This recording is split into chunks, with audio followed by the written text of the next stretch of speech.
यह परिमेय संख्या का पार्ट 2 है। इससे पहले पार्ट 1 आप यदि नहीं देखे हैं तो उससे पहले देख लीजिए। आइए देखते हैं परिमेय संख्याओं के गुणधर्म। आपने पार्ट 1 में पढ़ा कि परिमेय संख्या क्या होता है।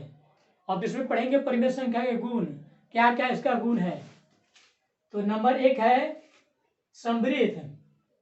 समवृत्त का नियम, इसका अन्य नाम है समवरक का नियम। समवरक या कहिए समवृत्त का नियम। समवृत्त कहता है कि यदि संख्या परिमेय है तो हमें परिमेय ही प्राप्त होना चाहिए। कह रहा है कि परिमेय संख्याएं योग, व्यवकलन, व्यवकलन का मतलब होता है घटाव, अंतर, और गुणन के अंतर्गत समवृत्त होते हैं। समवृत्त होते हैं योग के अंतर्गत, घटाव के अंतर्गत, गुणा के अंतर्गत। योग, घटाव, गुणा, ये तीनों के अंतर्गत परिमेय संख्या समवृत्त होता है। इसका मतलब ये हुआ कि आप यदि दो परिमेय संख्या लेते हैं, आप यदि दो परिमेय संख्या लेते हैं तो उनका जब योगफल करते हैं तो आपको परिमेय संख्या ही मिलता है। या दोनों को घटाव करते हैं तो भी आपको परिमेय संख्या ही मिलता है। या दोनों को गुणा करते हैं तो भी परिमेय संख्या ही मिलता है। आइए और एग्जाम्पल से समझते हैं।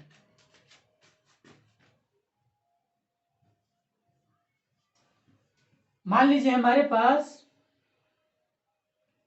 2/3 परिमेय संख्या है।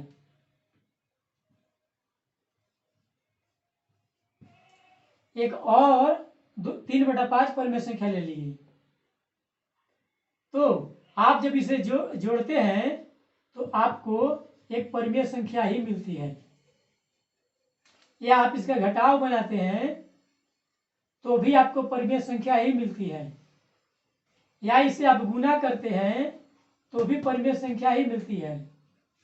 मतलब दो परिमेय संख्याओं को योग करने पर या घटाव करने पर या गुणा करने पर हमें सदैव परिमेय संख्या ही मिलती है। इसी को कहा जाता है कि परिमेय संख्या योग, व्यवकलन और गुणा के अंतर्गत समवृत्त होता है। यहां पर देखिए समवृत्त का व्यापक रूप दर्शाया गया है कि a प्लस बी, या दिया गया कि यदि a, b तथा c परिमेय संख्या हो तो a, b, c यदि परिमेय संख्या है तो जब a और b को जोड़ते हैं, a क्या है? परिमेय संख्या। b क्या है? परिमेय संख्या। तो जब आप दो परिमेय संख्या को जोड़ते हैं तो आपको परिमेय संख्या ही मिलती है। इसी को बोलते हैं समवृत्त का नियम। या दो परिमेय संख्या को आप घटाते हैं तो भी आपको परिमेय संख्या ही मिलती है। या दो परिमेय संख्या को गुणा करते हैं तो भी आपको परिमेय संख्या ही मिलती है। मान लीजिए 1/2 और 3/2 को जोड़ा गया। ये कैसी संख्या है? परिमेय। ये कैसी संख्या है? परिमेय। तो आप जब इसको जोड़ते हैं तो आपको परिमेय ही प्राप्त होता है। देखिए हम जोड़ कर दिखाते हैं।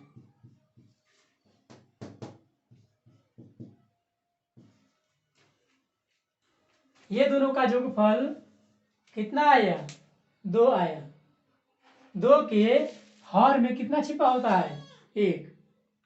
यानी कि हमने देखा कि जब दो परिमेय संख्याओं को जोड़ते हैं तो परिमेय संख्या ही मिलती है।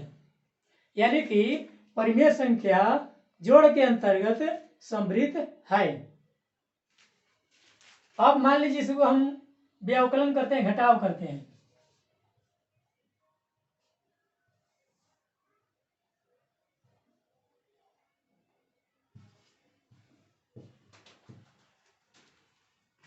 अब इतना में से जब घटाया जाएगा इसको,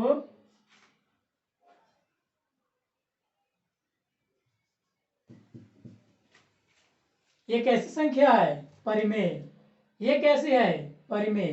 तो जब दो परिमेय संख्याओं को घटाया जाता है किसी में से किसी को, बड़ा में से छोटा या छोटा में से बड़ा, तो हमें क्या मिला है, परिमेय मिला। इसी को यहां कहा जा रहा है कि परिमेय संख्याएं जोड़ के अंतर्गत, व्यवकलन के अंतर्गत यानी कि घटाव के अंतर्गत और गुणन के अंतर्गत सम्मिलित होता है। मतलब दो परिमेय संख्या को आप जोड़ते हैं तो भी परिमेय संख्या मिलती है, या दो परिमेय संख्या को घटाते हैं तो भी परिमेय संख्या मिलती है, या दो परिमेय संख्या को गुना करते हैं तो भी परिमेय संख्या मिलती है। चलिए अब अगला देखते हैं, अगला गुण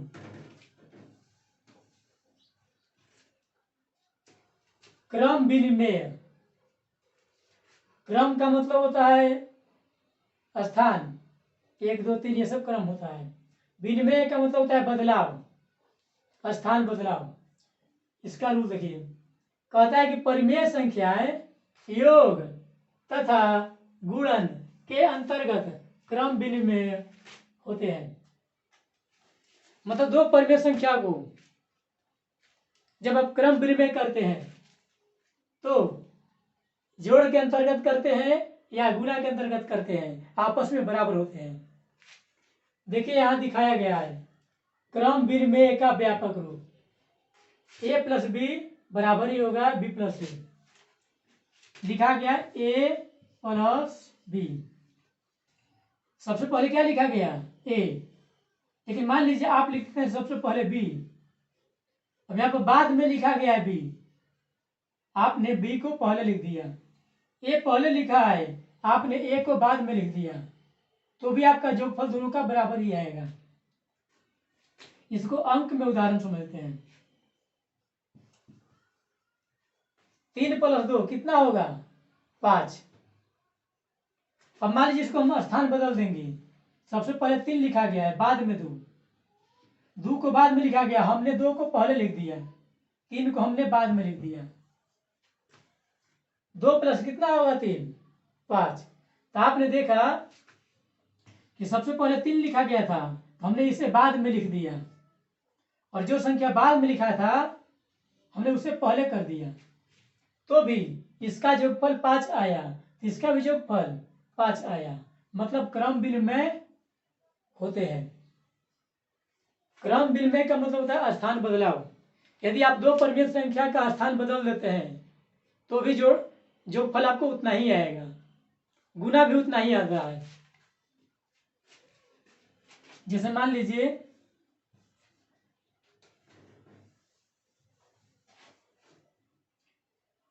a को गुना किया गया b से, आप a सबसे पहले लिखा गया, b बाद में लिखा गया, मतलब a में b को गुना किया गया, या कहिए कि b में a को गुना किया गया, बराबर ही होगा। इसको पढ़ते हैं गुना के अंतर्गत क्रम विनिमय। अब इसको पढ़ेंगे जोगफल के अंतर्गत क्रम विनिमय। तो परिमेय संख्या दोनों पर लागू होता है, इस पर भी इस पर भी। मतलब परिमेय संख्या जोगफल के अंतर्गत या गुना के अंतर्गत क्रम विनिमय होते हैं। मतलब क्रम विनिमय स्थान बदल करके भी हल करेंगे तो भी हल उतना ही आएगा। 2 गुना 3 परिमेय संख्या ये भी था। मान लीजिए 1/2 है और एक 3/2 है, दोनों का गुणनफल कितना आएगा 2 दूना का 4, 3 एकम 3, यानी कि 1/2 इंटू 3/2 का मल्टीपल कितना आया 3/4। अब इसको स्थान बदल के देखते हैं। 1/2 लिखा गया था पहले, हम 3/2 को पहले कर दिए, इसको बाद में कर दिए, तो भी गुना देखते हैं। 2 दूना का 4, 1 गुना 3 3। देखिए इसका गुणनफल 3/4, इसका भी गुणनफल 3/4, यानी कि परिमेय संख्याएं जोड़ और गुना दोनों के अंतर्गत क्रम विनिमय होते हैं। देखिए क्रम विनिमय का व्यापक रूप यहाँ दर्शाया गया है। पहले ए लिखा गया था तो इसको बाद में कर दिया गया, बी बाद में लिखा गया था तो इसको पहले कर दिया गया। मतलब ए में बी को जोड़ते हैं या बी में ए को जोड़ते हैं, बराबर ही आएगा। ये जोड़ के अंतर्गत है। अब यहाँ गुना भी कर सकते हैं तो भी बराबर होगा। यहाँ पर लिखा गया है कि परिमेय संख्याएं योग तथा गुणन के अंतर्गत क्रम विनिमय होते हैं।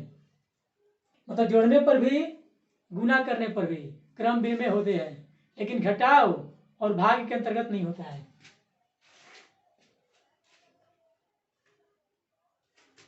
तीसरा देखिए सहचारिता, यानी कि सहचर्यता, सहचर्यता कहिए या सहचर्यता कहिए। कहता है कि परिमेय संख्याएं योग और गुणन के अंतर्गत सहचर्य है। देखिए यहाँ सहचर्य का व्यापक रूप दिया गया है। मान लीजिए 3 परिमेय संख्या ए बी सी ऐसे लिखा गया है, तो आप सबसे पहले ये दोनों को जोड़ करके तब उसे जोड़िए, या पहले वो दोनों को जोड़ करके तब इसे जोड़िए, आपको बराबर ही आएगा। देखिए कहने का मतलब मेरा,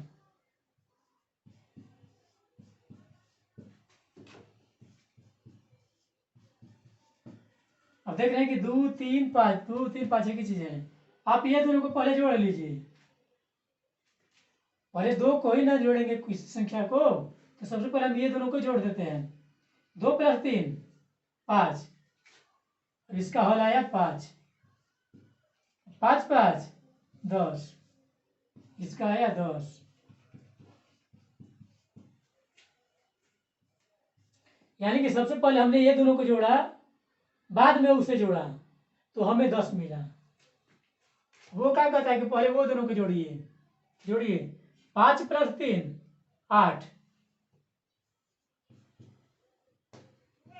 8 + 2 10।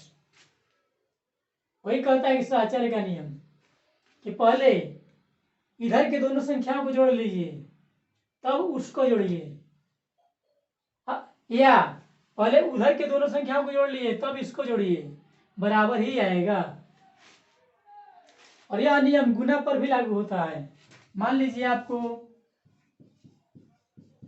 ऐसे गुना का चिन्ह दिया गया,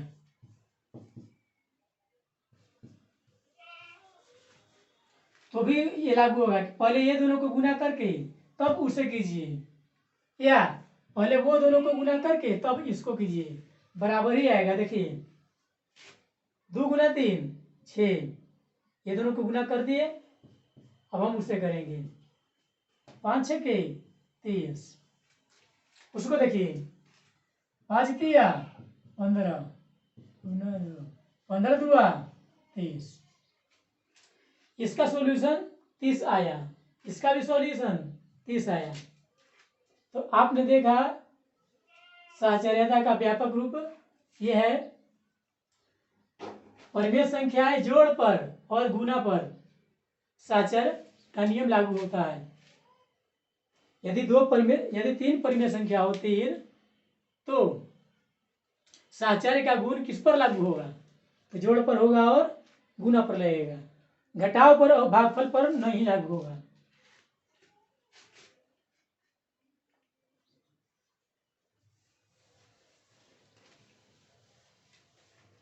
आपको व्यापक रूप याद कर लेना चाहिए। सम्मिलित का व्यापक रूप क्या कहता है? मान लीजिए ए परिमेय संख्या है, बी परिमेय संख्या है, तो जोड़ेंगे तो परिमेय संख्या ही आना चाहिए। इसको बोलते हैं हम लोग सम्मिलित। मान लीजिए ए पूर्णांक है, बी पूर्णांक है, तो दोनों को जोड़ने पर पूर्णांक ही आ जाता है, तब वो सम्मिलित है। मान लीजिए ए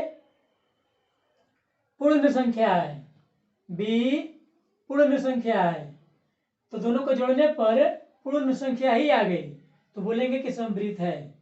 मतलब जिस प्रकार की संख्याएं हैं जोड़ने पर या गुना करने पर या घटाव करने पर या भागफल करने पर उसी प्रकार की संख्या मिलती है तो हम बोलते हैं इस गुण को समृद्ध। तो आपने देखा कि समृद्ध के अंतर्गत परिमेय संख्या मतलब परिमेय संख्या पर समृद्ध लागू होता है तो किस पर लागू होता है? तो योगफल घटाव पर गुना पर समृद्ध लागू होता है। साचर्य का गुण जोग और गुना पर लागू होता है। क्रम विनिमय का गुण जोग और गुना पर लागू होता है, अन्य पर नहीं।